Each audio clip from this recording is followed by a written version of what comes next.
और थ्रोट में, नेक और थ्रोट में क्या होगा, दर्द शुरू हो जाएगा। जब ये सिम्टम्स आपको 5-6 नजर आ जाए तो समझ जाओ इस पेशेंट को सीएडी डिजीज लगी है। तो ये होती है जनरली एक डॉक्टर्स की हाउस जॉब में एग्जामिनेशंस टू द पेशेंट्स, यानी पेशेंट के साथ तभी आप एग्जामिनेशंस कर सकते हो जब आपको सिम्टम्स का पता लगेगा। समझ आ रही है बात? तो सबसे पहला सिम्टम्स क्या था, चेस्ट पेन देखना है, चेस्ट पेन हो रहा है, चेस्ट टाइटनेस हो रही है, चेस्ट प्रेशर हो रहा है, शॉर्टनेस ऑफ ब्रीथिंग हो रही है, और generally pen neck and throat, pen नेक और थ्रोट में हो रहा है। तो that is also be called the examinations will be correct. तो आपकी एग्जामिनेशंस करेक्ट हो गई और आप जनरली उस पेशेंट की आराम से डायग्नोज कर सकते हो। ठीक है, बिल्कुल। तो ये है आपका पहली बीमारी सीएडी। और इसका ट्रीटमेंट जो है आजकल क्या चल रहा है, देखो आपको सिम्टम्स पता चला गया तो आप ट्रीटमेंट भी ले सकते हो। ट्रीटमेंट में आप क्या बताओगे पेशेंट्स को कि सबसे पहले उसको बोलोगे भाई life style will be change, आप अपना लाइफ स्टाइल चेंज करो। क्या लाइफ स्टाइल में चेंज करो, such as the not smoking, eating and healthy fruits.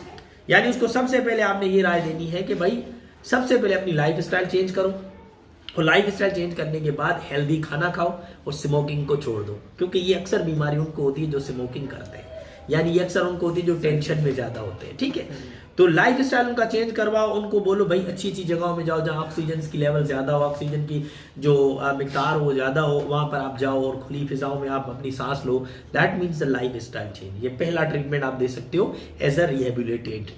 ठीक है, उसके बाद उसको क्या बोलोगे, जनरली मेडिसिन ट्रीटमेंट दोगे। जब ये समझ रहा है कि ये पेशेंट है और ये पेशेंट जो है मेरे पास आया वो लाइफ स्टाइल चेंज नहीं कर रहा, तो इसको मैं किस तरीके से ट्रीट करूंगा, क्योंकि मैं एलोपैथिक डॉक्टर हूं तो मुझे एलोपैथिक के हवाले से भी, क्योंकि होम्योपैथिक क्या करता है वो अपनी दवाई देता है, एलोपैथिक जो होते हैं एमबीबीएस होते हैं वो क्या करता है अपनी दवाई देगा।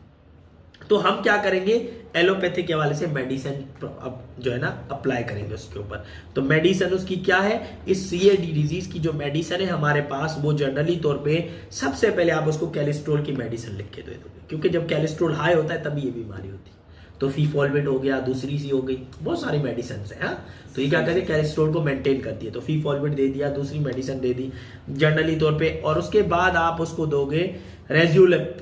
रेजुलेप एक मेडिसिन नाम आता है, रेजुलेप जो होती है 20 mg में आती है, और रेजुलेपेशन उसका फार्मूला होता है। तो रेजुलेप आप उसको मेडिसिन दोगे, उसके साथ आप एस्प्रिन भी दे सकते हो। कौन सी दे सकते हो, सबसे पहले आप क्या करोगे, उसको कैलेस्ट्रॉल की मेडिसिन दोगे, उसके बाद आप उसको रेजोलिप की मेडिसिन दोगे, और उसके बाद अगर रेजोलिप से वो ठीक नहीं हो रहा था तो रेवोलेस्टेट दोगे। रेवोलेस्टेट क्या होती है, जो एबट कंपनी बनाती है। तो एबट कंपनी की पाकिस्तान में बहुत अच्छी रेवोजेलेट की फार्मूले में आती है मेडिसिन, वो आप उसको देकर आराम से उसकी चेस्ट पेन को और उसके सीएडी डिजीज को खत्म कर सकते हो, आराम दिला सकते हो। उसके बाद आप उसको सर्जरी के बारे में बोल सकते हो, भाई सर्जरी करवाओ, एंजियोग्राफी करवाओ या कुछ, देन सेक्ट्रा बता सकते हो। ठीक है, समझ आई बात? तो ट्रीटमेंट में सबसे पहला जो एक नया हाउस जॉब डॉक्टर बताता है वो ये बताता है भाई लाइफ स्टाइल चेंज करो। अगर ये बीमारी आपको लग रही है दैट मीन्स उसको समझा लाइफ स्टाइल चेंज करो। अपना लाइफ स्टाइल चेंज करने के बाद धुएं से दूर रहो, स्मोकिंग से दूर रहो, चीजों से दूर रहो, गंदगी से दूर रहो, सांस सही तरीके से खुले में लो। तो ये दैट इज द ट्रीटमेंट है पहला। इसका दूसरा है मेडिकेशन, मेडिसिन देना। मेडिसिन में आपने कैलेस्ट्रोल की दवाई उसके साथ कंपलसरी देनी है, क्योंकि जब आप कोई भी इसका फार्मूला देते हो पेन का तो उसके साथ आप कैलेस्ट्रोल की दवाई दोगे तो उसको सांस लेने में जो मसला हो रहा है या उसको जो पेट की वजह से जो मसला हो रहा है वो मेंटेन हो जाएगा और उसका वजन भी बढ़ेगा नहीं। और याद रखना जिसका वजन ज्यादा बढ़ता है उसको सीएडी डिजीज ज्यादा जल्दी होती है। सही, क्योंकि पहले वो पतला था अब मोटा हो गया। एक खानदानी जेनेटिक्स मोटा होता है ना, वो अलग चीज है। ये कि वो अलग चीज है कि उसके माँ बाप पे वो गया हुआ है, खानदानी मोटा है तो उसके लिए वो कोलेस्ट्रॉल इतना मायने नहीं रखता जितना एक कमजोर बंदा जब जल्दी मोटा हो जाए। तो that is also be called the CAD disease. ठीक है, समझ आ रही बात? उसके बाद सेकंड जो हमारे पास डिजीज आती है हाई ब्लड प्रेशर।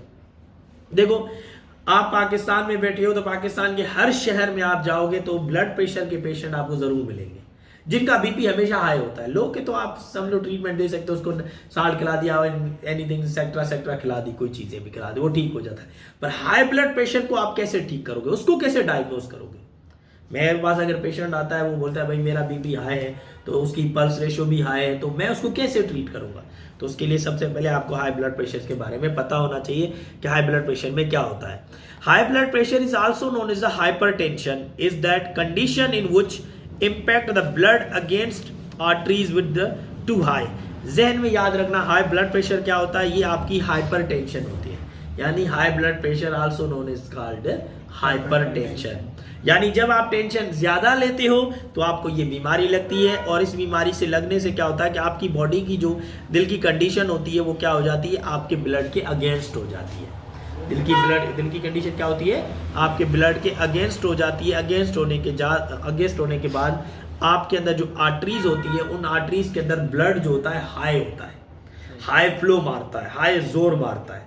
यानी जोर से जब आपका ब्लड आर्टरीज की तरफ पुश करेगा तो ये बीमारी आपको होती है। और ये होती क्यों है, हाइपरटेंशन की वजह से। अब देखो कुछ लोग होते हैं टेंशन फजूल में लेते हैं और टेंशन लेने के बाद अपने आप को रिकवर नहीं कर पाते, तो इनके लिए ये एक खतरनाक बीमारी है। अगर देखा जाए पाकिस्तान में 70% आजकल ऐसे केसेस हैं जो खुद फजूल वाली टेंशन लेते हैं, उन टेंशन की वजह से वो जो है ना हाइपरटेंशन में चले जाते हैं, उनको हाई ब्लड प्रेशर की डिजीज लग जाती है।